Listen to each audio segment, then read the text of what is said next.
Good morning. My name is Laura Bryant. I'm the Business Development Manager here in Southwest Florida, located in Estero for Castle Group. If you're not familiar with Castle Group, we are a full-service on-site property management company. If you need any help, feel free to reach out. Today, I've got Steve Adamczyk with Varnum Law joining me so he can educate all of the new board members who have decided to volunteer their time and get paid lots of money to sit on a board of directors for a condo or HOA here in Southwest Florida or up in the Sarasota area. We have some people up there as well on. So today, thank you again, Steve, for joining us. I'd like you to introduce yourself and your law firm. Great. Thanks, Laura. I'm Steve Adamczyk. I joined Varnum about 15 months ago or so. It's been a great opportunity for me. I've been practicing condo and HOA law since day one of practicing. And so it's a great opportunity, great experience, and looking forward to teaching today. I love these teaching opportunities, so I appreciate the opportunity to be here with everybody. We're always happy to have you. All right, let's dive into our board certification course. Those of you who are attending, and once I see that you've attended the full session, I will send over a PDF so that you can put your name on the certification from Steve's law firm and submit that to your property manager or management company to let them know that you've completed the course. Great. So we start these presentations off with real quick, who am I, who are you, why are you here, what are you going to leave here with? We've already done half of that. So again, I'm authorized by the state to give this class, and you will receive a certificate afterwards, the presentation. The other parts of it, who are you and why are you here? So you are here presumably because you either are going to be a board member, or you are a newly elected board member, or you're thinking about running for the board, and you're looking for a good reason to be talked out of it. And we can probably do that today. And the statute says that if you are a newly elected board member, you must take this class within 90 days, or you can take it up to a year before you get elected to the board. And then it's good for your uninterrupted term. If you don't want to take the class, you sign a piece of paper that says, I've read my documents, I fully understand them. And so most people take the class because we got a few good jokes in here and the content's pretty good. It's good for your uninterrupted term. So if you get reelected next year and you continue your term on the board, then you don't have to retake the class or sign the paper. You're good to go. If you get off the board and then you decide to get back on the board again at a later date, you first want to get a mental health exam and then you get to take the class again, right? So if you get back on the board again, you are once again a newly elected director. So you either take the class or you sign a piece of paper that says, I've read my documents, I fully understand them. The state says we have to cover 6 of roughly 11 different topics. And so the first topic today is by far the most comprehensive. It's also where all the good stuff that you want to hear, like what's a board meeting and how do I email people and what don't I email people and all that good stuff. So we'll cover a lot of ground in the first topic. And we start off with a story about the gentleman who's not feeling well. He goes to the doctor's office and he explains the ailments, and the doctor hears a couple of alarming things in the description. So the doctor says, let's take some tests. So the doctor takes some tests and leaves the room, and then comes back about half an hour later with a very solemn look on his face. And he says to the patient, you should really sit down. There's some bad news. So after sitting down and preparing himself, the doctor says, well, it turns out you have a terminal illness and you only have about 6 months left to live. This is obviously distressing news for the patient sitting there.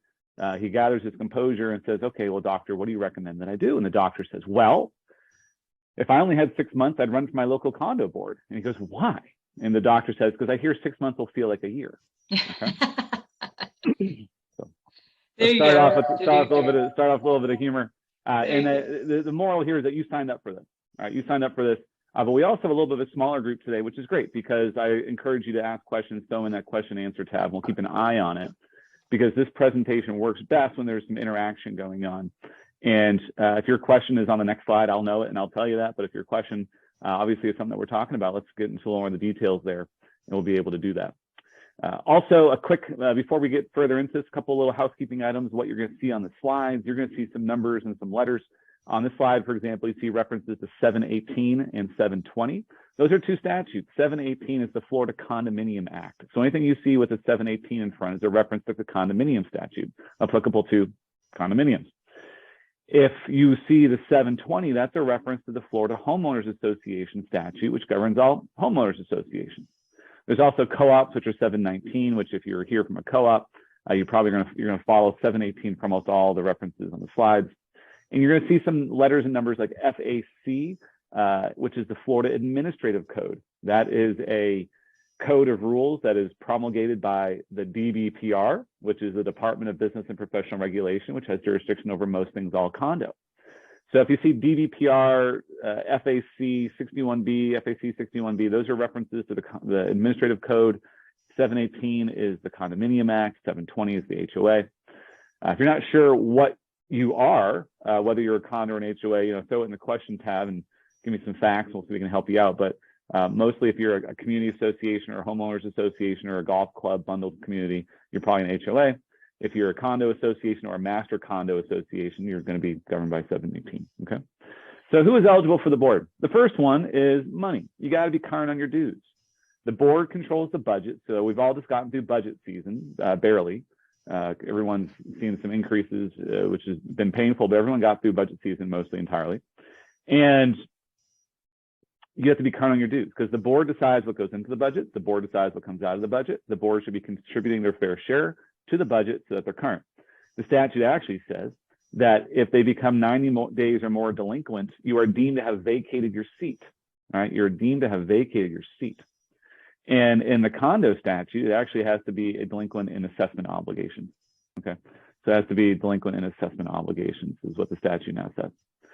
The moral there is to take a look at the last page of the financial statements that you get from your management company, because that's going to have usually the delinquency list at the end. And you might be delinquent for $17, which when you take into payment applications represents assessments, even though it really might be interest or late fees. So keep an eye on that. If you're delinquent at $17 of assessments, then someone might be looking for that gotcha moment and deem you off the board. You're deemed to have vacated your seat. The other thing is you have to be current when you nominate yourself on the deadline for nominations. And so if there's a 40-day deadline for nominations before the election, you have to be current on that deadline. Otherwise, you can't get on the ballot. All right. Next slide. Board member eligibility. It's technically possible, although I've never seen it, to be suspended by the DBPR. Right? There's your first reference to the Division of Business and Professional Regulation, which has a division of condominiums, which again has jurisdiction over most all things condos, and it's technically possible to be suspended. It's not likely, but possible. In a condo, the statute says co-owners cannot be on the board at the same time. So if you're in a condo, and you have a married couple, you can't both be on the same board at the same time unless you have 2 units, and then you have 1 per unit. All right. This is critical to note here, real quick back there, that the HOA statute actually doesn't say that. The HOA statute doesn't say that you can't have co-owners. Most of your bylaws will self-impose that restriction, but the statute does not do that. So this is a quick point. We're also able to note that, again, the statute will have some default provisions, but your bylaws might very commonly have more restrictive provisions, which are also controlling in many cases. So the presentation today is largely the statute, but I will note where your bylaws probably do deviate in some way from the statute, which again is fine. And here, this is one of them, in that most HOAs will restrict co-owners from being on the board at the same time, but the statute doesn't. In a condo, the statute prevents it right off the bat. Eligibility, this is my favorite slide. This is the convicted felon slide. So in Florida, in like any state, if you're convicted of a felony, you lose certain civil rights. What are those? The right to vote, the right to serve on a jury, the right to hold public office, the right to have a gun. And if you're convicted of a felony, you lose those rights on the state level and the federal level. And after you've served your penalty, you can petition the government to reinstate those rights. And they have to be reinstated for at least 5 years. And so if there is a felony conviction and there's criminal time spent, then you get out and then you petition for your rights to be restored. If they've all been reinstated for 5 years, you're eligible for the board. All right, so this is a great example for why we also talk about how the statute doesn't give us all the answers. All right, so we once had a construction defect lawsuit going on where the president was a very good president, did a great job, did a very good job. And we asked him during mediation one day, we said, so what'd you do for a living before coming to Florida? He says, I'm from New York in construction. We said, what'd you do? He goes, well, I negotiated construction contracts. And so, okay, well, didn't think anything of it. He was a very good president, again. And then the next election cycle comes up and someone who's a former New York police officer recognizes this gentleman and says, man, this guy looks familiar. Who is he? Who is he? And turns out this guy was second in command of one of the largest crime families in all of New York. And he was the capo, the captain. So he was right second in line. And so We called him up and we said, well, are you eligible for the board? And he goes, well, I went through witness protection. I'm not supposed to be in Florida, but I am. I went through witness protection, and legally I can tell you that I don't have a speeding ticket. I can serve on a jury. I can have a gun. I can do all these things. He goes, before I went through witness protection, I had a lot of felonies. I had a lot of problems. I had a lot of bad things in my name. But after witness protection, I don't have any of these things. I can go hold public office tomorrow if I wanted to. And so we called the FBI and we explained the situation. And just so you know, the FBI does not care about your condo or HOA election. Okay. Their response was quickly, why are you calling? This guy is supposed to be in witness protection. He put 22 people behind bars. You need to shut up and go away. So don't call the FBI. After that, we did some case law research, and we found a similar situation where someone went through witness protection and against a crime family, and then filed an application for life insurance. And on the application, this gentleman said, there's no one out to kill me. I promise. I swear, no one trying to kill me. Well, it turns out there was lots of people trying to kill him. And so after the life insurance was issued, someone did kill him. And then the wife applied for an insurance proceeds, and the insurance company said, sorry, he lied on the application. Like, clearly there were people out to kill him. We're not going to give the benefits. And so she sued, and the court said, the benefit of the bargain of going through witness protection is that you can legally say there's no one out to kill me. You can legally say I'm not that person anymore. And so in our case, the gentleman who was the president resigned before it became a thing, litigated, I should say. But the answer is probably that he was eligible. And so, but this is where we use an example not to talk about witness protection, but to talk about the fact that the statute just says you have to have your civil rights restored, but it doesn't talk about this weird situation that you somehow seem to come upon all the time. And so the statute doesn't give us all the answers. And luckily, they give us enough answers where we can frame and provide good recommendations, but the statute is not a model of clarity, and it doesn't give you everything you're looking for in terms of answers. And so that's why we have the DDPR, that's why we have arbitration cases and case law to try and frame the issues a little better. Right? Next slide. So if you're in a condo, this is the timeline for elections. All right, you can see our first reference below to FAC. That is the Florida Administrative Code. This is for condo only. So in a condo, the statute in the admin code says 60/40/35/14. What that means is 60 days before the election, you send out a notice to everybody that says, hey, we're going to have an election in 60 days. And if you want to be a candidate, you have to nominate yourself at least 40 days before the election. It must be received, not in transit in the fax machine world, not in the mail carrier truck, has to be received by the association 40 days before the election. Between 40 and 35 days, you have an opportunity to give that one-page piece of paper for your resume, which says why you're so great and why you should be elected. And then somewhere between 34 and 14 days, the association mails out the ballot with names listed alphabetically. It mails out proxies and notices, and it includes the stupid envelopes, which we'll talk about more as well. But the statute and the admin code give you a very clear model for a timeline in a condo, very strict in terms of these deadlines that must be followed. And you can't really draft around it in your documents. This is one of those things where it is gospel. All right, next slide. And so what are those stupid envelopes, right? So in a condo, you must elect people using secret ballots. And many of your HOAs will do the same thing. You've self-imposed the restriction. But the statute itself and the admin code requires secret balloting in the election of directors. So what is secret ballot? Secret ballot is supposed to be this onion. So see an onion where you peel away the layers and you get to the inside of the onion, you get a ballot where you have no idea who voted for it, for whom. So you're supposed to take the ballot, check off or X next to the number of names you want to vote for. You fold it up, you put it in the ballot envelope. You seal the ballot envelope. Don't put your name on the ballot envelope. Don't sign the ballot envelope. Take the ballot envelope, put it in the outer envelope. You seal that, you sign that one, you put your name and unit number on it. You take that envelope with the proxy, but don't put the proxy in either the little envelope. Take the proxy, fold it up, and put it separately to the other envelope, then put it in the mailing envelope. You seal that one up, put your stamp on it, send it back to the association. The idea being that you take out the big envelope, take the proxy over here, then you take those bunch of little stupid envelopes and you unpeel all the layers of the onion until you get to a ballot where you have no idea who it came from. Okay, this gets screwed up all the time. And so it invalidates a lot of ballots every time because it's not followed perfectly. I've seen everyone try to use pictures, try to use colors, try to use underline bold instructions, videos, and still it gets botched all the time. But that's the way it happens because we want to have secret ballots in these condo and HOA elections.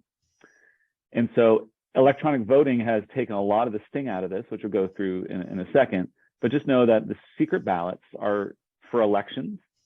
And it's supposed to be a method in which you peel away the layers of the onion where you don't know who voted for whom, but you can verify that with a signature on the outer envelope that it came from an owner and that it came from the right owner and that they didn't vote more than once.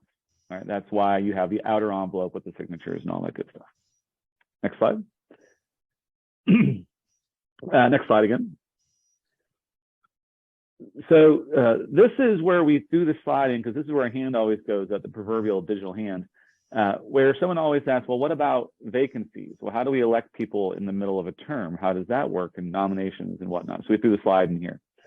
A vacancy is when someone resigns, sells their home or unit, passes away, becomes disabled, otherwise can't serve, becomes delinquent, they vacate their seat, convicted of a felony, vacate their seat, and we have an open seat. So let's say you got a board of 5, and let's say you've got 1 resigned, and so now you got 4. The statute says that unless the bylaws provide otherwise, that the vacancy is filled by the remaining directors for the unexpired term. So what does that mean? Again, we got 5 directors. Let's say you've got 2-year staggered terms. And let's say that in the middle of the first year of a 2-year term, Bob resigns and Bob's seat had 18 months left on it. So the default rule is that the board, the other 4 directors by majority vote can fill Bob's seat, and that whoever they fill that seat with is going to serve 18 months. 18 months, yep. And there's no special protocol. There's no nomination requirement. You don't have to pick the person who finished 6th in the election. You can pick anyone who's eligible. You don't even have to ask for nominations. You can just make a motion to appoint somebody. And then it's by majority vote. So if all 4 show up to the next board meeting, 3 of the 4 would have to approve. And if only 3 people show up to the next board meeting, literally 2 of the 3 would be a majority and they could fill that seat for the unexpired term. Some of your bylaws, however, do say otherwise, which is why it's important to note that your bylaws might say that a vacancy is filled by an election. And if that's the case, the board doesn't fill the vacancy, you got to have an election. And your bylaws might also say that the vacancy is only filled until the next annual meeting. And so if your bylaws do say that, then you don't serve 18 months, you only serve 6 until the next annual meeting, in which case the seat is back up for election, and then you reshuffle the staggering so that you're always on that 3-2 mechanism, 3 1 year, 2 the next year. And again, this is one of those areas where the statute says unless the bylaws provide otherwise, we have a rule. But you always got to check your bylaws to make sure they don't say otherwise. Okay. This is for condos only. If you're an HOA, close your ears. But if you're a condo, this is relevant. So maybe 4 years ago or 5 years ago, you may have heard this thing about the 8-year rule. And so the legislature adopted a new statute in 2017, 2018, 2017. They said you can't serve for more than 4 consecutive 2-year terms. And so therefore 8 years. And everyone in the world said, well, you got that wrong because what about 1-year terms? You've only restricted 2-year terms. And so in 2018, they fixed it to say no more than 8 total years. And they also failed to say whether years served counted towards the 8. And so there's a big question. Well, if I've already been on the board for 10 years, am I automatically off today because the statute became effective? Or am I just not up for a re-election? Or does the 8 years start in 2018 and I still have 8 more years to go? And no one knew. And so we asked the BBPR. So every year I go to this condo lawyers convention, which all the condo lawyers in the state go to, which is a hoot. Let me tell you, where it's a hoot. And so the BBPR is up there and we say, hey, BBPR, what is this 8-year thing? When does the clock start ticking? And they said, that's a great question. We look forward to hearing you all argue this in arbitration, meaning we're not going to tell you, we don't know. And which is very frustrating. And so then lawyers being the don't want to use the word schemers that we are, but the creative types that we are, we said, well, what if someone resigns 10 minutes before the election? Right? It's technically not 8 consecutive years. There was a 10-minute gap there where you weren't on the board. Does that mean I'm up for election again? And of course, the BBPR said, that's a great question. We look forward to hearing you argue that case in arbitration, meaning they don't know and they're not going to tell us.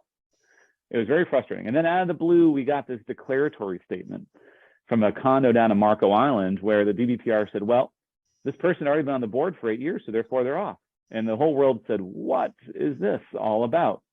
And so finally, we got some clarity from the legislature just recently where years served do not count. And so really, this is not going to be a thing until 2025, 2026. But we look prospectively in how those years are counted. And even once you get to the end of the 8 years, it still provides that if no one's willing to run, you can keep going. And if 2/3 of all the people really want you to serve, that you can keep going beyond 8 years. So the idea here was to prevent people from being lifelong directors and taking advantage of the system. You may have heard about some news on the East Coast of a large HOA where there's a lot of bad stuff going on by directors creating their own shell companies and hiring their own shell companies and funneling money through their own companies through the HOA and stuff like that. And this is one of those things where it's probably partly for the reason that they were on the board for so darn long that everyone just considered them the kind of the czars of the community. So this is one of those reasons why I think it's good, but it only applies to condos. It does not apply to HOAs. There is no similar 8-year statute in 720 governing homeowners associations. Okay. So HOA, don't listen to that. Condo, no, you got this 8-year thing out there. So we do this election. And when does the election happen? The election happens at the annual meeting. The annual meeting is a members meeting. It is not a board meeting. It is a members meeting. And so there's no questions popping up, but again, there's always questions in this section. So if you've got questions, please submit them and we'll jump into the midstream here. And so the annual meeting is where it's a membership meeting where the election takes place. It's supposed to take place, obviously, once a year. And check your bylaws, because the statute doesn't technically say when in the year it has to happen. It does not say 12 months or 365 days from the last meeting. But many of your bylaws will have self-imposed restrictions so that it'll say the annual meeting must take place in February or March, right, when everyone's here. And so if your bylaws say that, you have to do it in February or March. If your bylaws don't say that, you could pick whenever the heck you wanted to. And this is one of those weird little kinks in the system, which is that you could have your 2021 annual meeting in January, and you could have your 2022 meeting in December, which means you really have a 23-month term, but it's only 1 year for purposes of the election cycle, because the elections go from annual meeting to annual meeting. So which is why you often see the meeting must be in March or February so that you can guarantee it's roughly a 12-month term. And the annual meeting has to be held within 45 miles. So you can't do it too far away to, suppress votes. Next slide. Hey, Steve, one question was, can the board continue with virtual meetings only and no in-person meetings? Does that apply to annual meetings, regular board meetings? So you asked probably the hardest question right off the bat. So congratulations, whoever threw that one in there. So what we know is that during emergency powers that you can have all virtual meetings, no issue there. The statute's very clear on that. And this is one of those things out of COVID where we got some clarity and people have been using it because of Hurricane Ian and rightfully so. We know that the condo statute says that if you have board members participating remotely, you must have a speakerphone somewhere where owners can participate. Because the general rule is that outside of an emergency, you can't force people to participate with technology. They should be able to go somewhere, put a bottom in a chair, and listen and participate to the board. In the HOA statute, it just says unless the bylaws provide otherwise, you can have it says you can essentially have virtual meetings. So unless the bylaws dictate where the meeting has to take place in HOA, like the association property, you can theoretically have virtual meetings. So if you're in a condo, the answer is probably only during emergency powers can you have purely virtual meetings, but there's a mechanism where you could have a purely virtual meeting that maybe you put a computer in the lobby of the clubhouse so people can come watch and participate that way, and then everyone else is still virtual. So you can do it. In the HOA world, I don't think you have to provide that laptop somewhere at the clubhouse unless the documents say the meetings must take place at the clubhouse. But we also know that this is very quickly shifting towards purely virtual meetings. Many of my clients are doing it even outside of emergency powers, and everyone, frankly, is loving it. So this is quickly moving in that direction, and I think that you will see it become very commonplace to go purely Zoom type meetings. But outside of emergency powers, I think there's probably some obligation to allow people to participate in some way without using technology. And again, that might mean going to the library and listening on a laptop that's made available, so you technically have a place to go. Or it might mean you log in remotely on your own computer, or it might mean you have a speakerphone, or it might mean that the board sits virtually and just publishes it via Zoom They sit physically and they just publish it via Zoom as well. Some of my clients will say, well, we're going to have the library. There'll be a laptop at the library for all board meetings. Anyone who wants to come can come listen, participate that way. And I'm totally okay with that. I think that board members can certainly participate virtually. And so the question is, well, can owners be forced to use technology? And again, I think the first threshold is, are we in emergency powers or not? And if we're not, are we obligated to provide some speakerphone mechanism? But I also think that you're quickly going to see that shift towards towards having no physical requirement, an option to have it physically, but I think you're going to quickly see it shift to allowing it to be purely virtual. Thank you. The one question I don't have a great answer for, other than we're moving in that direction, certainly.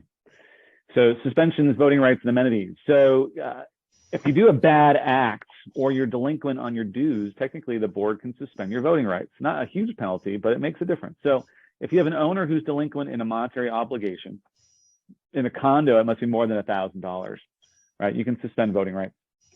And so if it's for money, it's very easy. If it's for money, it's very easy. So if an owner owes $1,000, you suspend their voting rights at a board meeting with 48 hours notice, regular old board meeting, and then it reduces the quorum. So if you have 100 unit owners and you suspend 10 and you needed a majority before, you needed 51, right?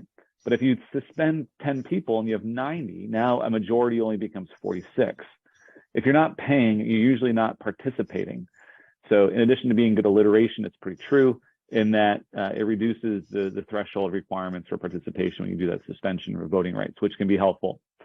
If you're trying to suspend voting rights for a bad act, right? Speeding, verbal abuse, nuisance, trash cans, all that good stuff, then you need the formal hearing process that has the 14 days notice, opportunity for hearing with the fining committee and all that stuff you may have heard of. It's a different webinar called The Finer Points of Fining, which is not just a catchy name, it's pretty good. And that's how you would do it for a bad act. But for non-payment of money, it's very quick and efficient to suspend voting rights. All right, so this is where we start the, I always mispronounce the word, the juxtaposition of the condo and the HOA elections, just so you can see. So this slide is HOA. This slide is HOA 720. So what are some of the unique requirements of 720? 720 really doesn't give you a lot of detail. It doesn't give you a lot of nuts and bolts like the condo statute and the admin code do. It just says check your documents. So you first all have to check your documents. You might have some very detailed election procedures in your bylaws. You got to check them. There's not nearly as many statutory or admin code references to look for. So you got to make sure you look at the election provisions, which is frustrating if you still have developer documents because the developer doesn't really care about how you do elections after turnover. So they don't give you very much nuts and bolts in the documents. In an HOA election, it's critical to note that the statute says that you can vote by proxy, right? Now, in a condo, how do we vote? We vote with the stupid envelopes, right? So you can't vote by proxy. And in condo, only the unit owner or their power of attorney can sign the outside of the envelope. You cannot proxy vote for election of directors in condos. But in an HOA, you can technically give proxies to people to vote in the election of directors. The statute does not preclude it. Again, check your bylaws, because maybe your bylaws, and many of them do, say no voting by proxy in the election in HOA, but the statute doesn't say that like it does in the condo statute. In an HOA as well, the statute allows for floor nominations. All right, what's a floor nomination? So we've talked before about in the condo how you have to nominate yourself 40 days before. In the HOA world, that is not gospel in the statute. And it actually says, unless the association has a mechanism to allow advanced nominations, you have to allow floor nominations. And so why is this frustrating? This is frustrating because Laura and her team mail out all the ballots 20 days in advance, and they're all proud of themselves because they got it out early and everything's great. But if you allow floor nominations, that ballot can never be complete until you get to the meeting. And that's frustrating because you've already gotten back sometimes hundreds of ballots with check marks. And at the meeting, Susie says, well, I nominate myself. And then, well, people are allowed to vote for Susie, but she's not on the ballot that got mailed out to hundreds of people. So it's very frustrating. And so the statute was changed probably 6 or 7 years ago now to allow a process where you can do it like a condo, where the board can adopt a protocol to allow advanced nominations. And I urge you to do that so that you can avoid the frustration and confusion that comes along with the floor nominations. So in a condo, remember 40 days, no more candidates. In HOA, the question is, do we have a process for nominations in advance? And do we have to have floor nominations, therefore? And so you might not know who all the candidates are until the meeting, depending on how you're doing nominations. All right, next slide.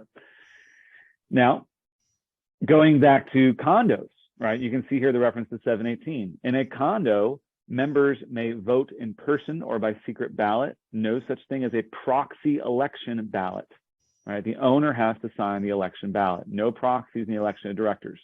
You can use proxies for everything else. Don't hear me say no proxies ever. I'm saying no proxies in the election of directors for condominiums. Condos, no floor nominations. Condos, this is a big one. The statute says that in a condo election, it is valid if 20% participate. So if you get 100 units and you get ballots back from 20 of them, that means you have an election, even if your quorum requirement is a majority. So if your quorum requirement was 51 out of 100, if 20 owners return a ballot, you have yourself an election. All right, 20% is the only threshold for participation. In the HOA, the statute says, unless the bylaws provide otherwise, the election takes place at the meeting. So in order to have a meeting, Laura, what do you need? You need a quorum. If you don't have a quorum, you don't have a meeting, you don't have an election. Mm-hmm. So in the HOA world, it's really critical to know, do I have a quorum or do I need a quorum to have an election? Whereas in the condo world, we say, I don't really care if you have a quorum. I only care that 20% participate.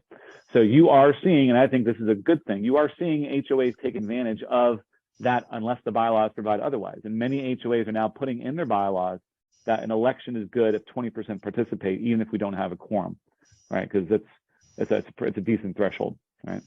So the big comparisons are, no, you're fine. The big comparisons are condos, owner must vote, no proxies, 20%, and using the stupid envelopes. In the HOA, you could potentially use proxies, you could have floor nominations, and that you have to know if you have a quorum or not to have the election. Big differences. Right? The next slide is where we start talking about electronic voting. We say it is here. It's been here for a while, but now we're starting to see widespread usage of it. The first year or two that electronic voting was legal, even though it was legal in 11 states before Florida, it said you must follow the rules adopted by the GDPR. Well, guess what? They hadn't adopted any rules yet. And so a lot of people waited a year or two to see what are these rules going to be. And let's see if there's any challenges. Let's see if there's any wrinkles in the system that we want to get ironed out before we start using it. But a lot of people are using it. And it's working out very good. The most critical point is that a vote cast electronically counts towards quorum. All right, this is brilliant because you might not submit the proxy, but if you vote online, it's as if your butt were in a chair, right? It's as if you were physically there. And so for those of you who struggle to get a quorum in the first place, then voting electronically counts as if you submitted a proxy or as if you were in a chair in the room, all right? So word of the wise here is that SurveyMonkey is not electronic voting, okay? SurveyMonkey not equal electronic voting. SurveyMonkey is a straw poll. Electronic voting implies what the statute requires, which is a third-party system that allows for authentication of owners' identities. It allows for secrecy in the ballot transmitting process. It guarantees a process where you can see who voted so that people don't vote by paper and electronically, and that you confirm that it works so many days in advance of the meeting. All right, go to the next slide as well. Some more tidbits on electronic voting. Again, it counts towards quorum. The board must authorize a resolution in advance. And so what do you need to have electronic voting? You need two things. One, you need a vendor, right, who can do it, not SurveyMonkey, for the voting purpose. And two, you need a board resolution. The board resolution must be adopted at a special meeting, which we'll talk about in a minute. But that resolution really serves for two purposes: opt-in, opt-out. Because like I said, you can't force people to use technology. So the default rule is still that you get the traditional ballot if you want. If you do nothing, you get the paper ballot. But if you opt in, then you can vote electronically. Voting electronically is an opt-in thing, not an opt-out thing. But you need to have deadlines for when you have to opt in, because the association needs to know whether they're supposed to mail you the ballot or not. And so usually you have to opt in. You can opt in up to the last day, but you have to opt out at least usually like 20, 30 days before, so that the association has the ability to get you back on the mailing list to mail you all the good stuff. So the short version of electronic voting is that there's a few vendors who are doing it very well. I have not had any issues in all the elections and votes I've done with respect to secrecy or validity or security, and it saves hours.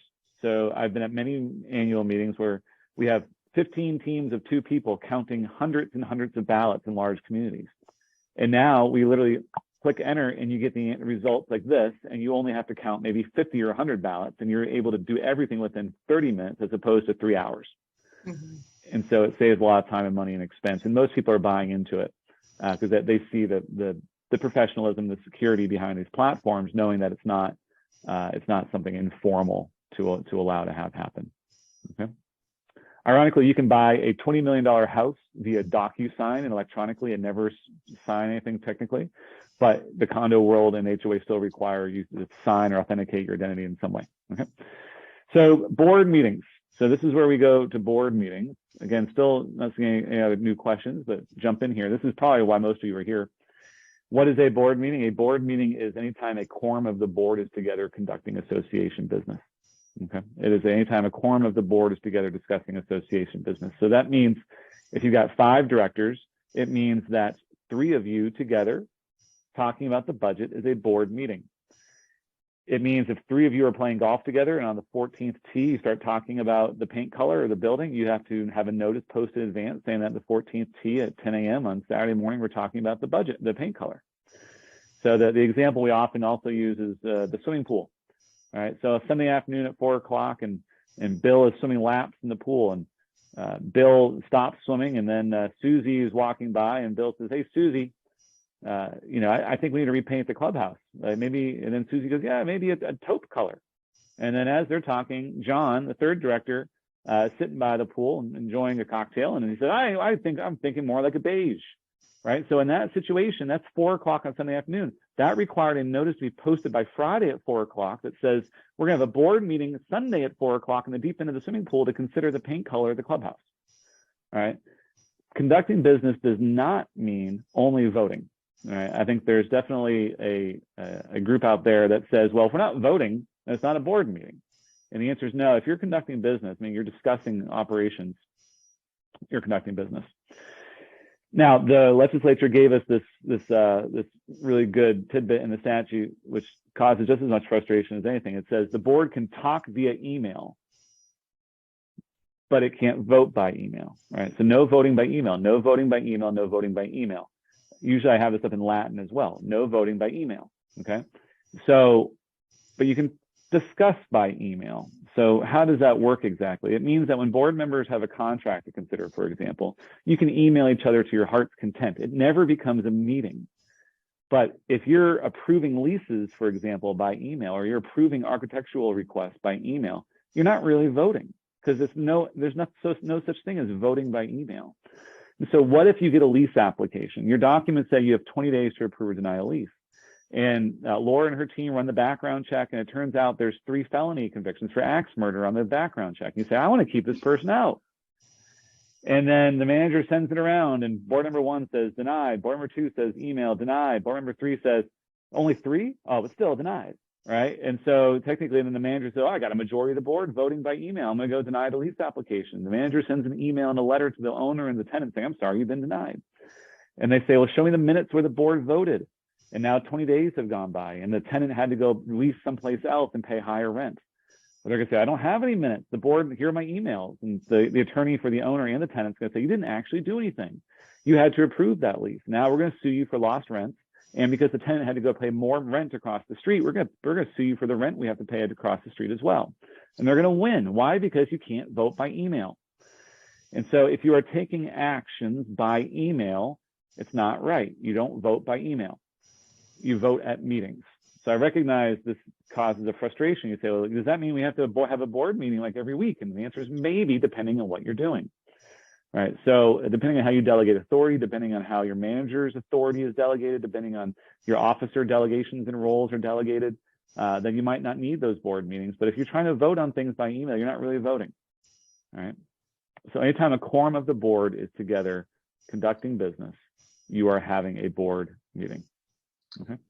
I've got one question in regarding voting in a board meeting, and the question is, can any board member ask for a vote at a board meeting or only the president?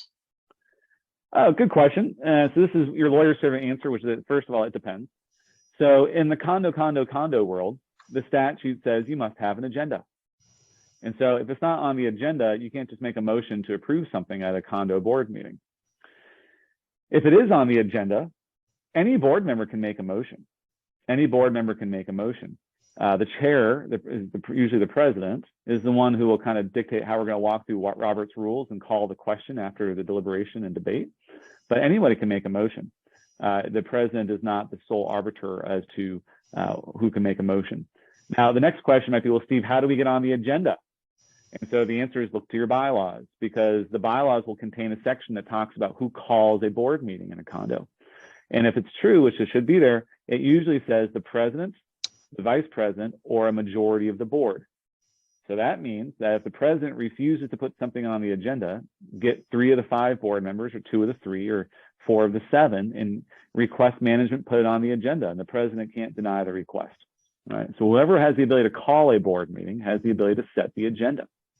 Now, if you're in HOA, the statute, this is something that most people don't know, the statute does not actually say you have to have an agenda. The statute for HOAs only says you have to notice the meeting. And so theoretically, if your bylaws are silent on the subject, you could surprise everyone with a surprise motion at a HOA board meeting that wasn't on the agenda. However, again, check your bylaws. It depends, because many of your bylaws will say there must be an agenda, and therefore you can't make surprise motions like that.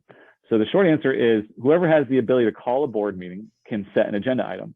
And once it's on the agenda, anybody can make a motion. And then you need a second still. And then you have owner comment, board comment. And then the chair would usually then say, okay, well, let's call the question, call the vote. Thank you. So what's another way of saying that? Well, look to Robert's rules, which if you look to it, you'll find a lot of inapplicable, difficult to read language. But most of your bylaws will say we adopt Robert's rules for procedural matters and meetings. And so if I had to summarize how you do this in a condo or HOA meeting, it would go motion, second, owner comment, board vote. Right? Motion, second, owner comment, board vote. So when you get to the new business, someone says, I move to approve the contract. You get a second, and then you're supposed to then go to the members and say, okay, members, who wants to speak on this? You get 3 minutes. You have the floor for 3 minutes. In my opinion, they can read the phone book if they want to, but they get their 3 minutes. And then after those owner comments are finished, then the board says, okay, board, what's our discussion on this issue? The board then discusses, and then the chair eventually calls for questions. Now, it rarely ever happens like that. I get it. There's usually a lot of yelling and screaming and pounding of fists on table, and then someone makes a motion to amend the motion, and then no one really knows how to get through all the motions to amend and to do you accept my amendment and all that junk. But eventually you get to a question. But if you had to boil it down, it would be motion, second, owner comment, board vote. Big thing to remember here, you are not subject to the sunshine laws. So for owners who are throwing the word sunshine at you, they are not quoting the right statute. Sunshine applies to elected governmental bodies, or some advisory committees of an elected body. The sunshine law does not apply to private condos and HOAs. The sunshine law would preclude any 2 members of the board from getting together outside of a board meeting to discuss business.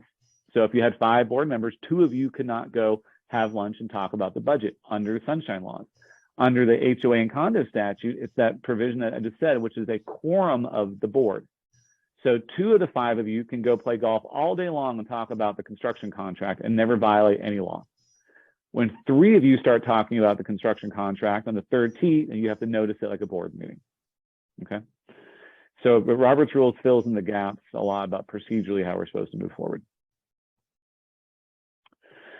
So we talked about the owner comment section. This is where that's relevant. At the owner comment section, owners have the right to speak on designated agenda items. The board can adopt rules. So what does this mean? It means that you have to allow owners to advise you. As board members, you're supposed to make fully informed decisions as part of your fiduciary duty. And part of that means allowing owners to tell you how awful you are, how great you are, how smart you are, how incompetent you are, right? Because we hear all of that all the time, but you have to give them that opportunity, because then you're making a fully informed decision. If you go through all of your voting and at the very end of the meeting, you ask for owner comment, you're not doing it right. Because why have someone tell you how great you are, how awful you are after you've already made the decision and voted on it? you're supposed to allow people to educate you and inform you of the vote that you're about to make before you make the vote. So each designated agenda item, owners should be able to speak. You can limit them to 3 minutes. You can adopt a rule that says you must sign up in advance, which is great. Meaning that if you don't sign up before the meeting to speak, we don't have to let you speak. So we get to the new agenda item, we say motion, second. Okay, now the first on the list is Mr. Jones, and then Mrs. Smith, and then done. All right, so that way you can get through it more efficiently and effectively. And it works great for Zoom as well, because they can't just jump up and start yelling and screaming. Why? Because you got that beautiful mute button. All right, it's a magic button. And so that button can do a lot of good if your meetings are going for hours and you're trying to use a sign-up sheet to only allow people to sign up to speak. Right? It works great. They have the right to do this at most all meetings. There are 2 types of meetings where you close the doors. Well, I guess there's 3. The first one, just the easy one, is emergency meetings. If you had to approve a contract to, restore the building after a hurricane, if no one shows up and you can only hold it at a private type of meeting, you do it. But the other 2 normal ones are when the attorney is present and you're talking about proposed or pending litigation, or you're talking about personnel matters. So the lawyer's there and you're talking about litigation stuff, or you're talking about personnel stuff, payroll, benefits, comp packages, those types of discussions for employees. Or I think most people would say it applies also to management employees as well if you have a management company. But 2 times you can close the doors: attorney-client privilege for litigation and personnel matters. These board meetings where owners get to speak to you or not speak to you, they have to be noticed. Right? We talked about if you're in the deep end of the swimming pool at 4 o'clock on a Sunday, you have to post it by Friday at 4 o'clock. And so the statute provides for 48 hours posted notice for a regular board meeting, right? Condo or HOA. Regular old board meeting, you only have to post it 48 hours in advance. You're not required to email it, and you can't email it in lieu of posting, but you can, at least unless you have 100% consent for e-notice, but you would post it 48 hours in advance. There are 4 times in which you have to do more than 48 hours. There are 4 times in which you have to give 14 days mailed and posted notice. So it's not enough to just mail it, and it's not enough to just post it. And you can only email it to owners who have consented to receive electronic notice. If owners have not opted in to receiving email instead of regular mail, you got to use the stamp and the envelopes. You got to mail that notice out 14 days in advance of the board meeting. So what are those 4 times? We'll start at the bottom because it's easiest, which is the budget. All right, if you're about to adopt the budget, that budget adoption notice should go out 14 days before the meeting. The condo statute has a much more detailed mechanism about sending out the draft budget in advance and all that stuff. But the HOA statute has a kind of a similar statute that says no assessment may be levied without 14 days notice, and the budget is, after all, what? An assessment. So the second item requiring 14 days notice is a board resolution authorizing electronic voting, right? We talked about that. The opt-in, the opt-out. 2, the statute actually says if you're going to consider a special assessment, if the board is going to consider a special assessment, you must provide 14 days mailed and posted notice. For those of you wondering about Hurricane Ian and how all this applies to all this, if you're in emergency powers, which I think we probably still are, you can technically give less than 14 days. Right? If you have to raise cash quickly, you can't wait 14 days. You do what you have to do. The statute says you can do it quicker. Outside of that, it's 14 days. Now here's the one where you're all going to scratch your heads and wish you hadn't come, which is that whenever the board is adopting a rule impacting the use of the unit or the parcel. So if you are adopting a rule that says the clubhouse closes at 9, that's only 48 hours because that's not the use of the unit or the parcel.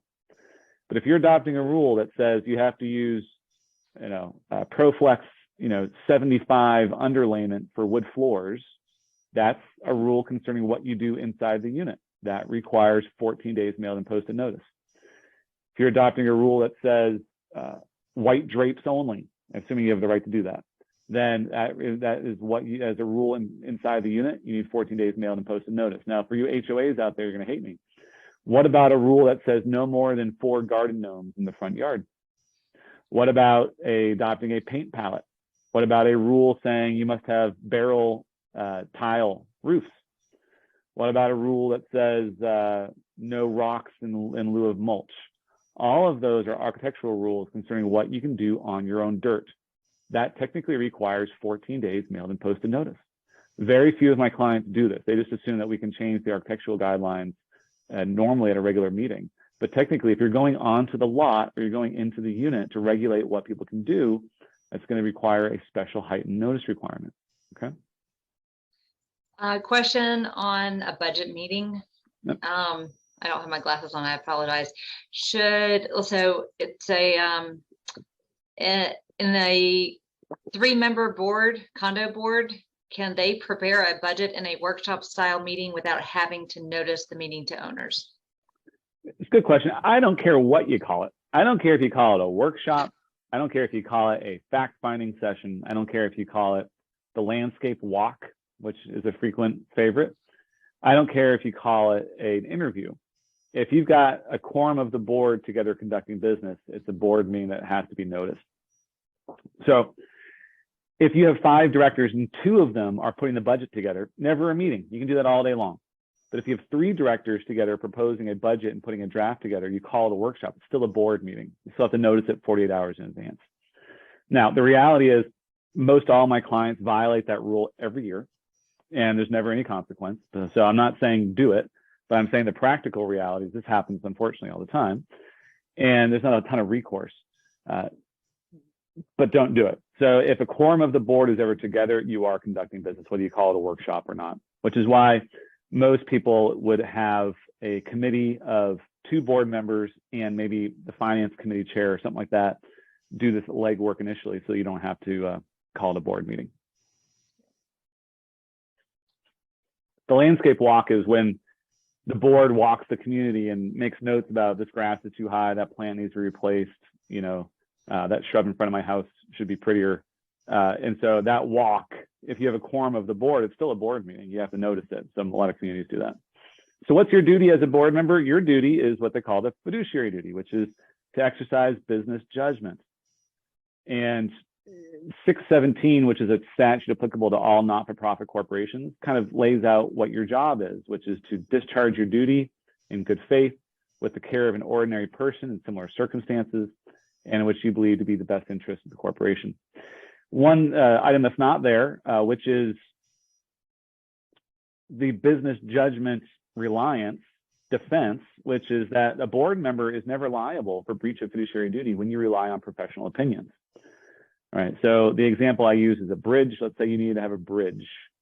And let's say you don't want to pay $20,000 to the engineer to design specs. And so you say, as the board, you say, well, how can we save some money here? You say, oh, well, Bill's an engineer down the street. Yeah, Bill.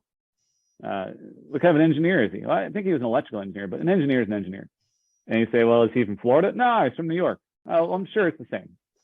Let's have Bill draw the specs up, and then Bill draws the specs up, and then the contractor carries it out perfectly. Let's say that bridge collapses. You're going to be liable for breach of your fiduciary duty, okay? But if you hire a Florida licensed engineer and they draw up specs that were faulty and the bridge collapses, you're never going to be liable for breach of duty, all right? And so likewise, there's some good lobbying going on here, but when your lawyer gives you an opinion saying you can or can't do something, it doesn't mean that you can or can't do it, but what it does mean is that you're not going to be liable for breach of duty in the event that that person was wrong and you rely on that opinion to your detriment, okay? So that's business judgment. All right, so congratulations, that's the first topic. And that might be the fastest I've ever done the first topic. Normally it takes 1 hour and 10 minutes. We did it in 55 minutes. So don't worry, I can get this done on time, I always do. And we're gonna move much quicker through the other topics, but you can see why there's a lot of interest in that first category of what's a board meeting and all that stuff. All right. So official records. So I consider myself to be an official records guru, which is not something I'm necessarily proud of. Not something I'm going to write in my tombstone, but official records are laid out in the statute. Owners have the right to access official records. And so if we go to the next slide, we're going to see what are official records. The bottom line is there's a big old catch-all. You can see here at the end for 718 and 720. The catch-all is anything in writing that you got relative to the operation of the association. Anything in writing that you got relative to the operation of the association. And so if the manager has emails on a contract And in one of those emails, the board emails the manager and says, oh, that guy is a moron, doesn't know what he's talking about. Guess what? You created an official record. Why? Because it's a written document relative to the operation of the association, and management has it, and they're obligated to maintain the official record. So guess what? Fair game. So assume that anything in writing is an official record that flows through management's office. Okay. Next slide. And a quick question, Sure. should financial records provided to owners requesting them always include all other owner account data? Anything for money is fair game. And so the question is usually, well, what about delinquency lists? And that's fair game. Anything that has to do with money, even owner individual account ledgers, are fair game. So if an owner says, I want to see all the financial records, including the ledgers of all the owners, you have to make those available. There's nothing to preclude those or that makes them secret.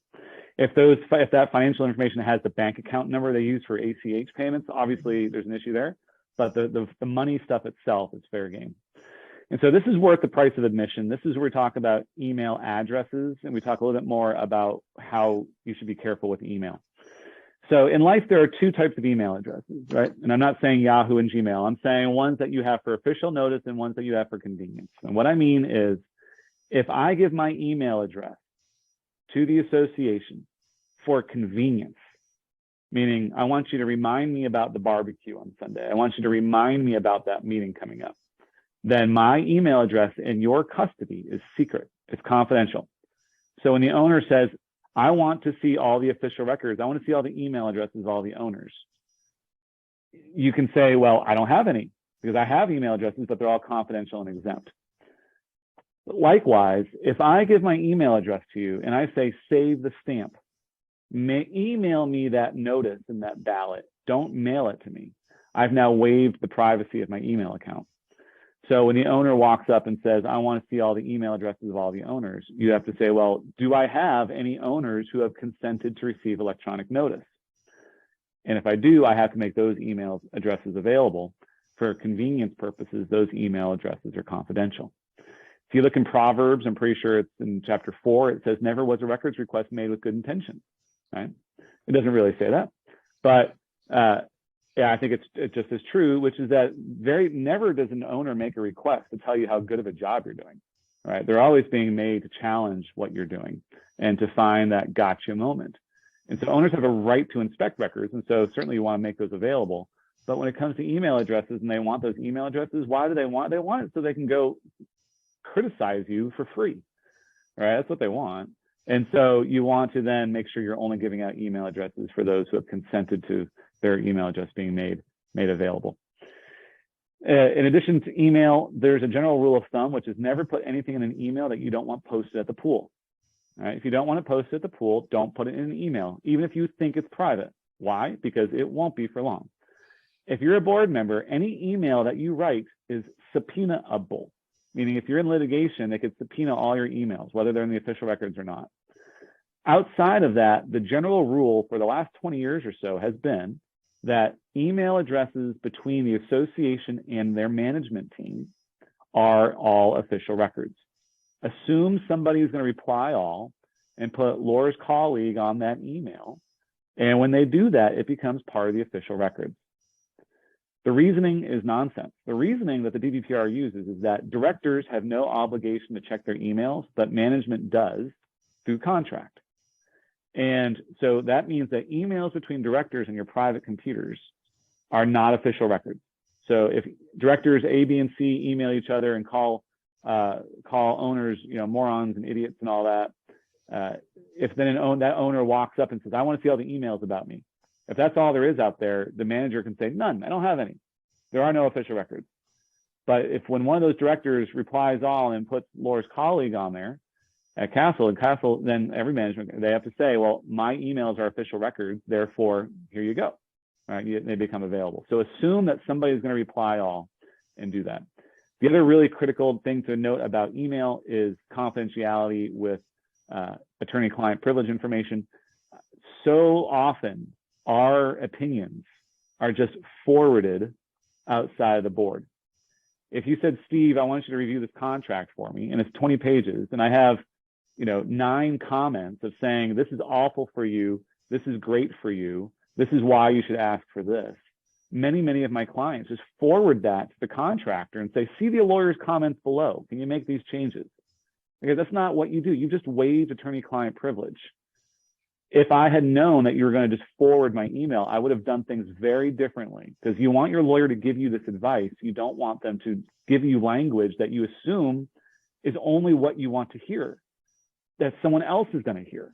And so make sure that you respect attorney-client privilege. Any emails from your attorneys should not be forwarded outside the board, because you're arguably waiving privilege. Privilege exists between the board and its attorney, and can include management or other critical committee members or officers. Okay, it can include those people. But if you're forwarding an email from your construction defect attorney to a member of the community that just knows a lot about construction, guess what? You're waiving privilege for that entire opinion that the attorney sent around about construction defect litigation. So be careful about that.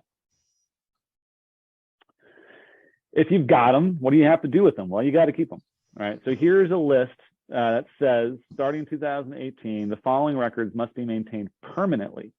So in a condo, the next slide is HOA, so beware, but this is condo. You have to keep those 6 items forever, and it all makes sense. After that, bids for at least a year, the stupid envelopes and ballots and sign-in sheets for a year from the vote, and everything else at least 7 years.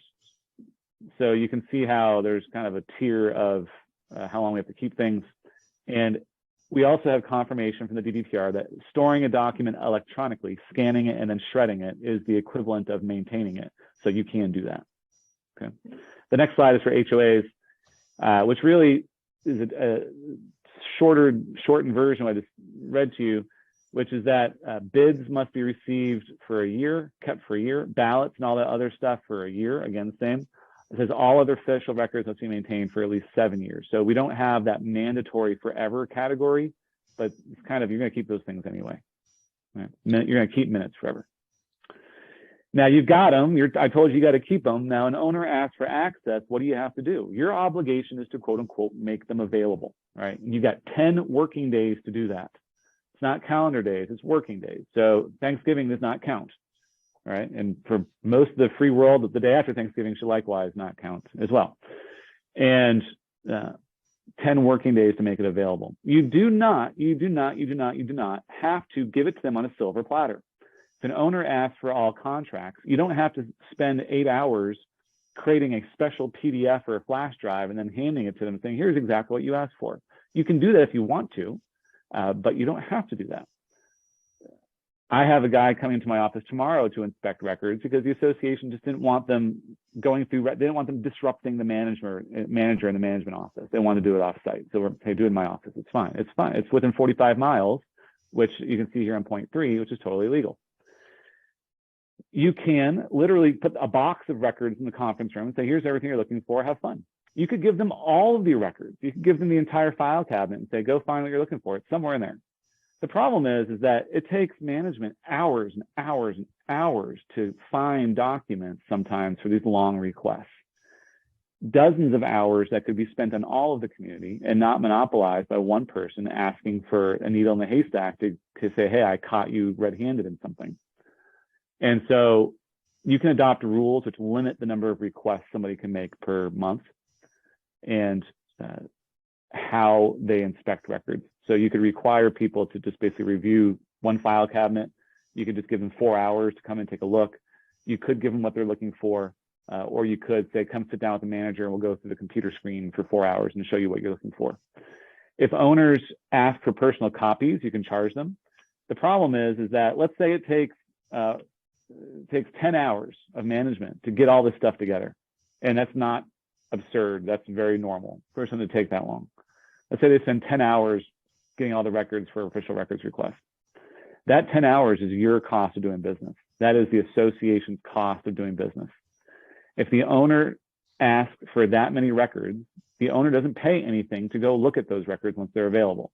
Once they're available and the owner wants personal copies, and it takes the manager 2 hours to make the copies, then you can charge for the copy time.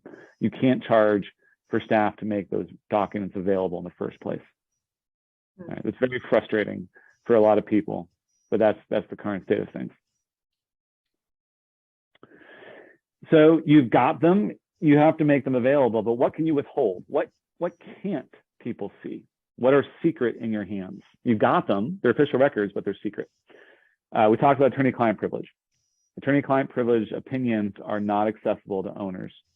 And there's an argument that it only applies to litigation, but I don't think that's correct. And so there becomes a point where the opinion loses its privilege when it's no longer relevant, but attorney-client work product and attorney-client privilege communications are exempt from access to owners. This one is fun. Information obtained in connection with the lease, sale, or transfer of a unit or a lot. So this is the sales contract, the lease, the background check, the credit history reports, the tenant reference, the anything that you obtain in connection with the sale, lease, or transfer of a unit or a lot is confidential. So again, the lease itself is a document that's confidential from owner access. Next. Personnel records. This is probably the worst drafted statute in the history of drafted statutes. And so the question is, well, what about personnel records? How are these confidential and exempt? And so the idea here is that if you've got drug testing results, if you've got disability results, Social Security, insurance background, affidavits, discipline reports, all those things in the personnel file are supposed to be confidential and exempt. Those are supposed to be confidential. The legislature put in this little exception where they say personnel records does not mean a written employment agreement with an employee or management company. And so that means, well, the management contract or the employee contract are not personnel records. So does that mean we have to have them and you're allowed to see them? Or does that mean that they're just not exempt records that you have to make available? And then, well, what about the payroll information that's in those records? Can we redact the salaries of people in these documents? Because it is payroll information, but it's in an employment contract that says is not a personnel record. Very confusing. I think the idea here is that money is supposed to be open, but to the extent that money is also payroll information, which we know is personnel and confidential, there's a lot of debate as to what happens here. I can tell you professionally, I've never seen compensation information used well ever at all. It's always used to ridicule and degrade the people who are working at the property by somebody, and it almost always causes them to quit and leave. So there's a business decision there as well about how to handle that information. I've never seen it used properly. It's always used improperly. What else is confidential and exempt? Social Security numbers, driver's license, credit cards, emergency contact, telephone. Now, email address, unless they've given their consent to saving the stamp, right? It's confidential. And then this affirmative acknowledgement, this is a new thing in the statute, which basically says, here's where you send my invoices to tell me I'm late before you send me to the lawyer's office. Okay. All right, so that's official records. Again, if you've got it, it's in writing, it's relative to the operation, it's an official record. You've got 10 working days to make them available to people. There are, however, a number of exceptions as to what is not allowed to be accessed. It's an official record because it's in writing and you got it, but people can't see it. And be careful with emails. Again, worth the price of admission. Never put anything in an email you don't want posted at the pool because you have to assume that it will be. All right, contracts and bids. So this is for condos only. So there's this misconception out there that any contract can be terminated with 30 days notice. And unfortunately, that's not the case. There's another webinar we do called Contract Basics, which I've done with Craig before. I thought it went very well. And it goes through a lot of the condo-centric issues that you deal with contracts. But one of the first things we say is there's no such thing as an automatic ability to terminate a contract with 30 days notice. It has to say this can be terminated with 30 days notice. If it doesn't say that, it's not the case. The one exception to that is in condos, if the developer signed a contract before turnover, the statute says that the owners can cancel the contract after turnover. And so if the developer signed a 10-year Comcast agreement, after 4 years, you turn it over, the membership can actually terminate that contract early and without penalty. All right, so the condo statute allows this ability to terminate a long-term contract signed by the developer. If you're in HOA, you got screwed. There's no such statute. The HOA statute only says that contracts for more than 10 years must be fair and reasonable, which I don't know what that means. Nobody does, but fair and reasonable is it's the unicorn that we cannot identify. And it's funny you use contracts for cable companies because those are the hardest to get out of. And you've got to prepare and make sure you understand your notice you have to give for termination if you're not going to move forward, because you can get locked in. You can get locked in for a really stinking long time, right? So one of the things that you usually do after turnover or at any time the board is you'll have a matrix going of when contracts terminate and whether it have an evergreen provision or whether there's a notice requirement. I would say worse than cable are elevator maintenance contracts or alarm monitoring contracts. Awful. You'll get locked into 5 more years if you're not careful about when you have to give notice to terminate, if you want to terminate. All right. So next slide talks about bidding. Right, bidding. This is always a hot topic too. The statute for condos says that you must obtain competitive bids for any contract which exceeds 5% of your budget, including reserves.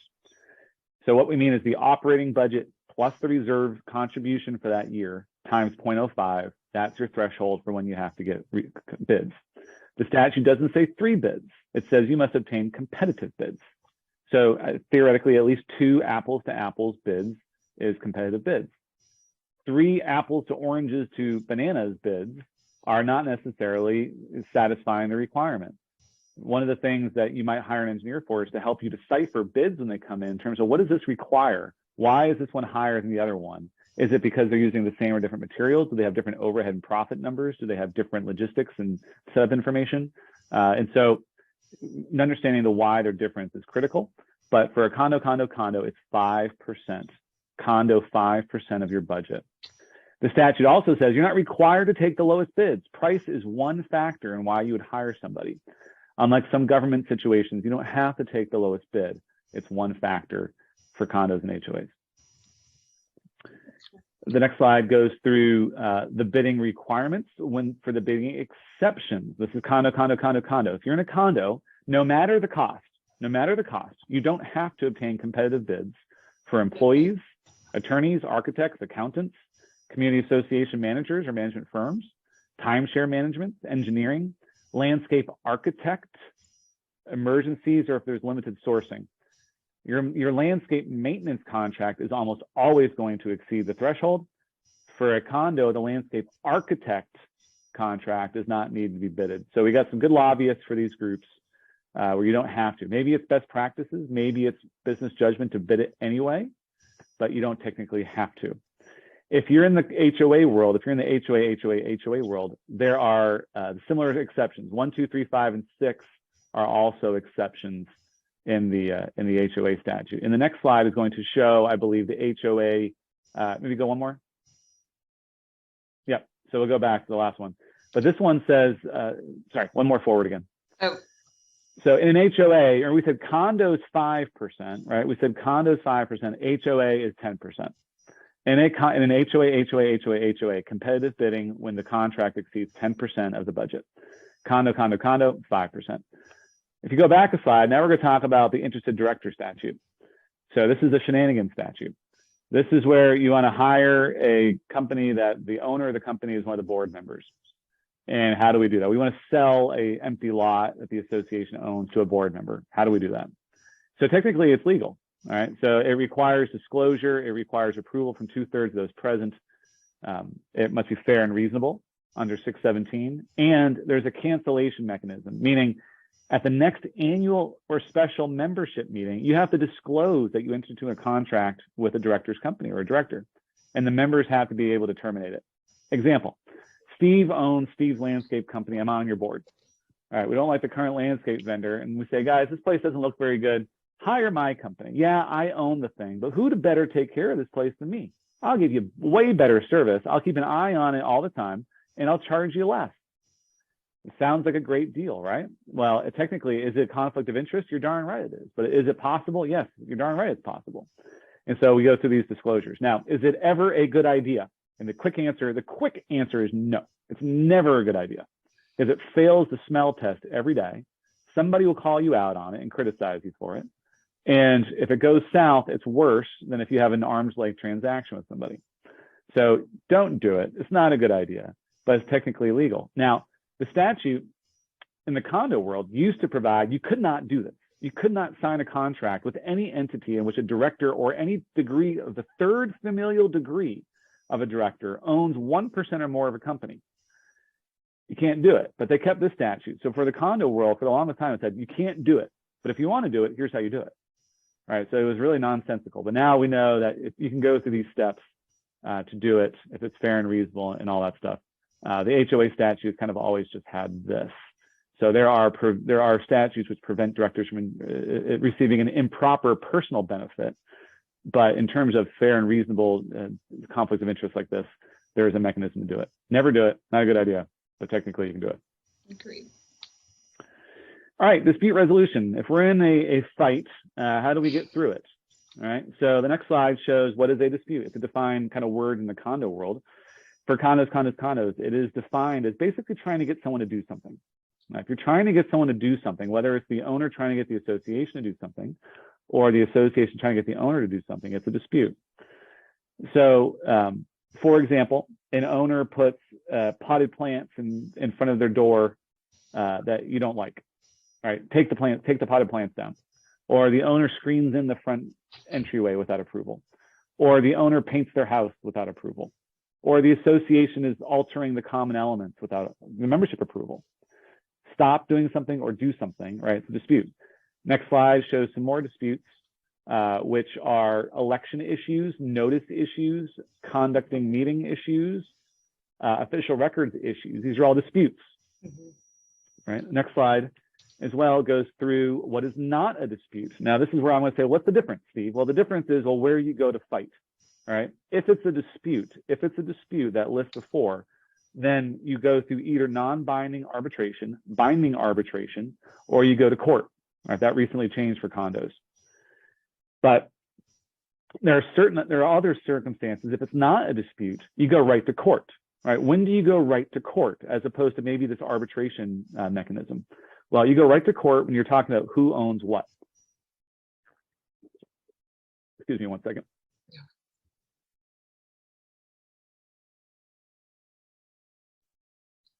If you're talking about who owns what, then only a judge can issue a quiet title order. And so we don't want to go to an arbitration for that. We want to go to a judge for that. For some reason, enforcement of warranties, you go to judges for. Assessments, foreclosures, liens, those you go right to judges for. Only a judge can give a writ of certificate of title and transferring title to somebody in a foreclosure action. Evictions, only a judge can issue a writ of possession. So you want to go to court, you don't want to go to arbitration. Thankfully, claims for breaches of fiduciary duty, that goes to court and that doesn't go to arbitration. And claims for damages go to court, not to arbitration. So if the roof was leaking and the owner was saying, association, fix the roof or else, that goes to arbitration, likely. Why? Because you're trying to get the association to do something. But let's say the roof's been leaking for 6 months. You say, association, because you didn't fix the roof, I now have $30,000 of damages. I'm going to sue you for $30,000. That goes right to court because it's damages based on negligence. It's not trying to get the negligence to be fixed. Okay. Next slide. If it's a dispute, again, you can either agree to arbitration that is binding or non-binding, or you can go right to court, right, through the mediation in court. So now we have in the condo world more options because as of 2 years ago, this list was really just non-binding arbitration, which makes no sense at all, right? But that was your only avenue available to you. If you're in HOA, which I hope is the next slide. Okay, one more slide. If you're in HOA, what all that last slide said was the arbitration cases are available for inspection. It's the worst search engine that was ever created, but you can technically search for them if you want to look for them. In the HOA world, we don't really have the idea of dispute. We have whether you're an aggrieved party. And if you're an aggrieved party, you have to go to mediation before you go to court, right? You have to offer mediation before you go to court. So in an HOA, if you're talking about the HOA doing something to the common areas or the owners doing something to their lots or nuisance violations or amendment issues or conduct of board meetings and notices, voting, access to official records, those documents have to go through mediation before you go to court. So what's the difference? In arbitration, like we saw in the condo world, there's somebody who's a neutral third party who picks a winner. You pick a winner. In mediation, there's a neutral third party who's trying to get you both to come together to agree on something so that everyone's equally unhappy, but you get a deal done. And so in the HOA world, before you can go right to court, whether the owner or the association, you have to ask to participate in mediation before you can just rush to court. The next slide talks a little bit more about that, which says that once you make that demand for mediation, the owner has 20 days to respond, or the association has 20 days to respond.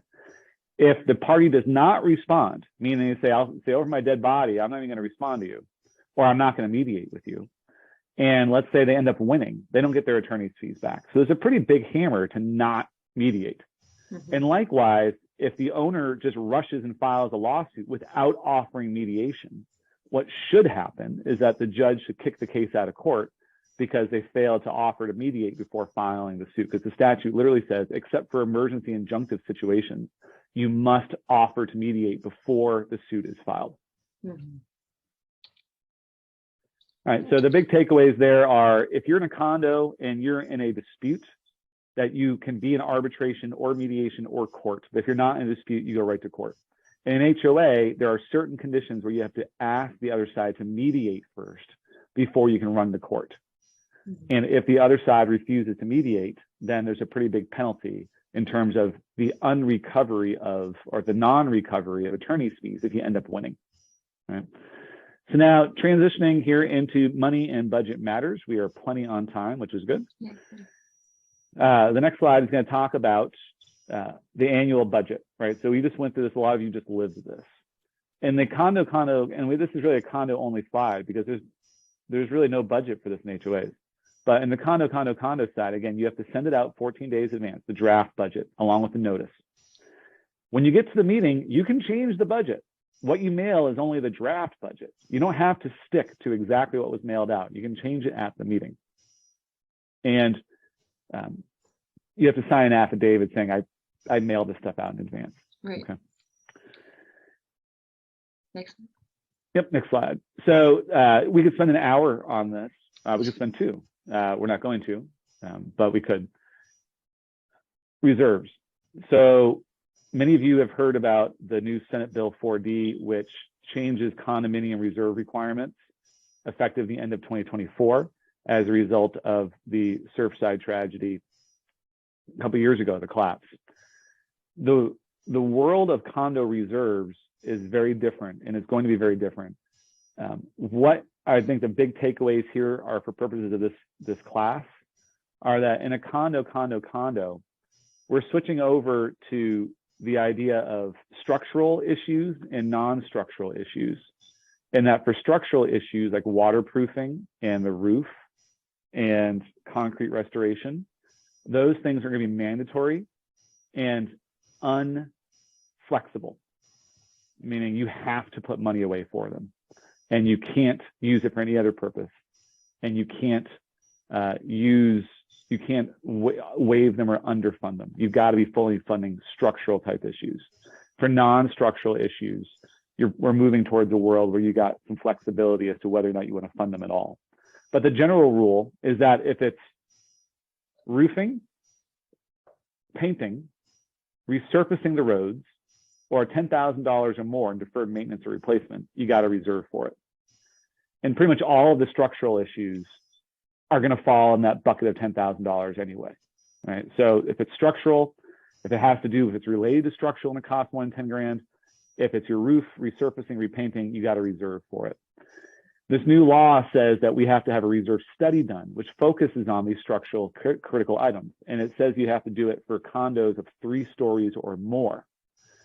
There's debate as to what is a story. There's debate as to whether it should have been more than 3 stories and not 3 stories or more.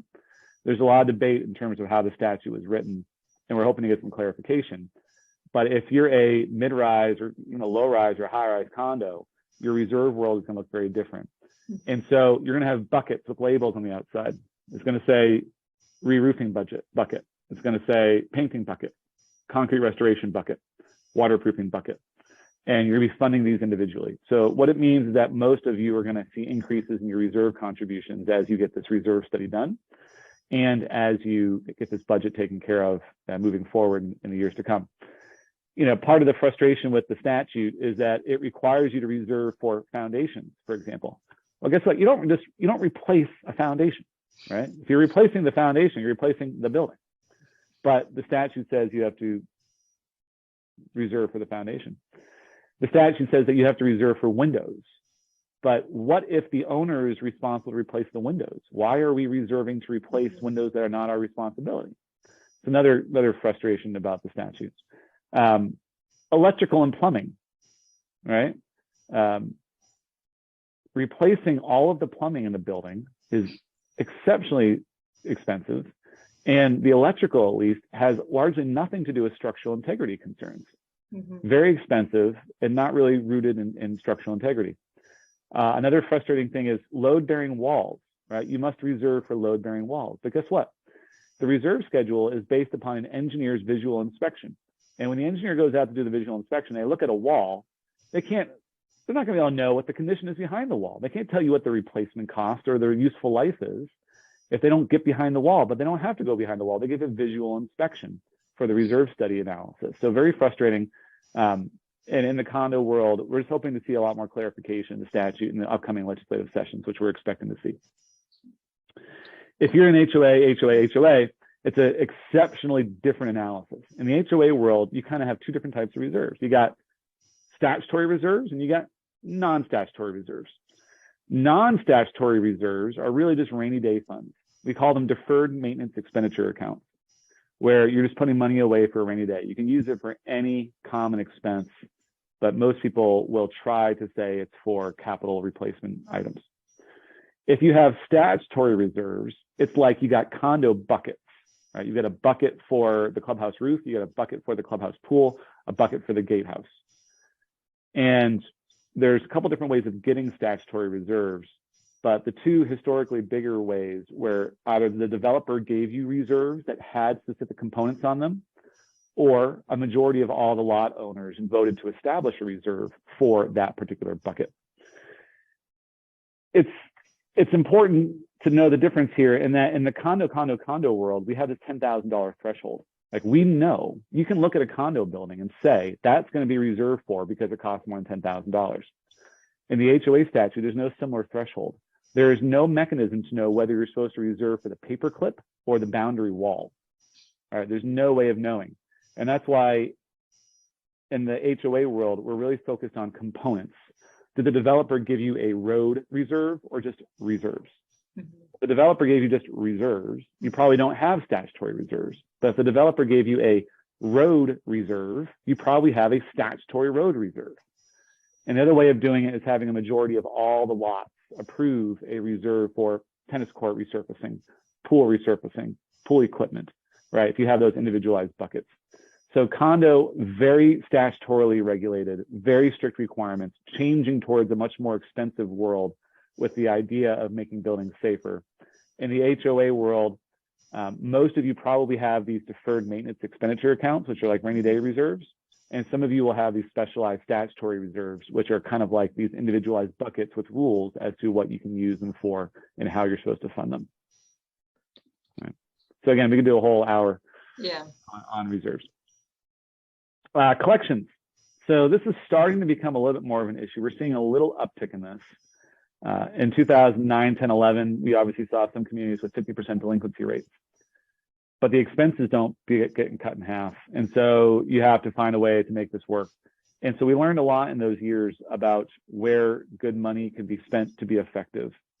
And you have lien rights in a condo and HOA. You basically always have the second priority. It's almost always going to go first mortgage, then you, which is great if there's equity. But if there's not equity, we still have to figure out, well, how do we compel a quick transfer to either payment or to a new owner who is going to pay? Because banks have protections. If you're a lender and you've lent money to somebody buying a home, and then that owner defaults on their assessment obligations, and the lender has to eventually foreclose, they get protections.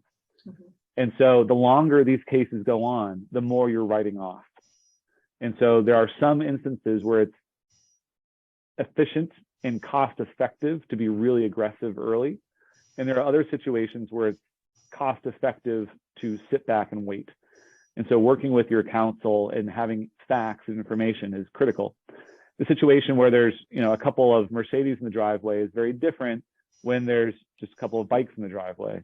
When the owner lives in Belgium is very different than when they're living in the house, which is different when they're living in a neighboring community. If it's owned by an LLC, it's very different if it's owned by a person. And so those facts make a big difference in terms of where we advise that you can spend smart money to get a result, which is better and faster. The next slide talks a little bit about the process. The process was recently changed to require another letter. Right, this is what we all want, more letters. And so now if someone's delinquent, the first thing that has to happen is the association, not the lawyer, the association sends a 30-day letter. Hey, you got 30 days to pay. And here are the assessments you haven't paid. And it's supposed to say, if you don't pay, you might have to pay legal fees. So those 30 days go by, and then you send the letter to the attorney's office, or sometimes you'll do it in-house with management, but usually it goes to the lawyer.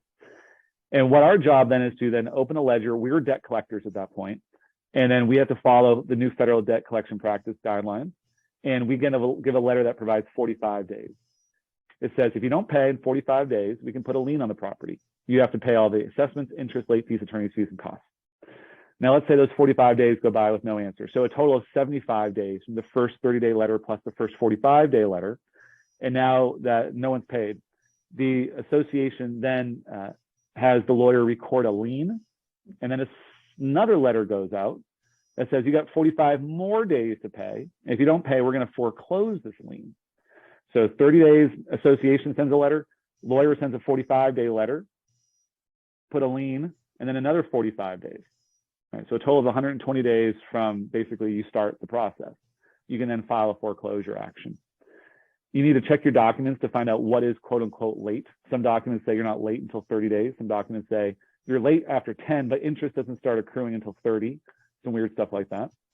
And you want to know what's delinquent on your documents. And then once you have this lien out there, you can start talking about, well, is it rented? We can garnish rents. If it's in great shape, maybe we foreclose quickly and rent it out ourselves. If it's in really bad shape, maybe we try to compel the lender to foreclose faster. And so there's a lot of options available to you, none of which are perfect all the time, but information is key here. And I think the last slide talks about some debt collection considerations. You are not a debt collector. Board members are not a debt collector. I'm a debt collector, so I have to go through all of that. This is an attempt to collect the debt. Any information obtained will be used for that purpose. The one thing you need to know, though, is that even though you're not a debt collector, there is a Florida Fair Debt Collection Practice Act, which says no deadbeat lists. Okay, no deadbeat lists. So what does that mean? It means that you cannot put a list at the pool that has all the delinquent owners with a wink, wink, nod, nod. Hey, shun these people until they pay. All right, you cannot intimidate or coerce into payment. But if you're at a board meeting and you want to talk about delinquent owners, there's nothing to stop it as long as you're doing it in a professional way. There's nothing illegal about it. The name of the delinquent owner is not secret. Again, the ledgers are public for owners. And so if you say, hey, the Smith unit owns us $10,000, that's not illegal. But if you look to the membership on video camera and you say, hey, Smith owes us $10,000, it'd be really great, wink, wink, if someone would go knock on their door with a crowbar and ask them to pay. All right, that's kind of the deadbeat list consideration and not good. But talking about it in a professional manner is fine. A lot of clients will use code words and just use the address and stuff like that to avoid the name, which is fine as well. If you're in a condo, your lien expires after 12 months. So when you record that lien, you got 12 months to then go file a foreclosure action. The relevant consideration, of course, is this person collectible? And is there a mortgage foreclosure that might have a superior right to us that we need to consider how to deal with? In the HOA, there's no 12-month expiration. I don't know why it's not there, but it's not. And so in an HOA, you got a little more flexibility in terms of that calendar looking at you. So congratulations, everybody. The next slide, I think, says thank you. And it has some information on it. So you are now certified, which Laura's probably now been certified 42 times. Yeah. So again, this certification is good for your uninterrupted term. If you keep getting reelected, you don't have to keep taking the class or sign the piece of paper. But Castle does an excellent job of educating its homeowners and its board members. And so I really appreciate the opportunity. I want to make sure Laura has kind of the last remarks here. But again, thank you. If you have any questions, please reach out. Yeah, thank you, Steve. Lots of good information. And for those of you who attended the entire time, I will be sending out emails to everyone with the board certification certificate, so you can put your name on it. And then, Steve, are you okay if I share these slides so they can reference them? Of course, they're all over. No problem. So I'll send those in a PDF as well in that email. But thank you so much, Steve, for everything. And I hope everybody has a great rest of their week. Okay, thanks so much. Take care, everybody. Thank you.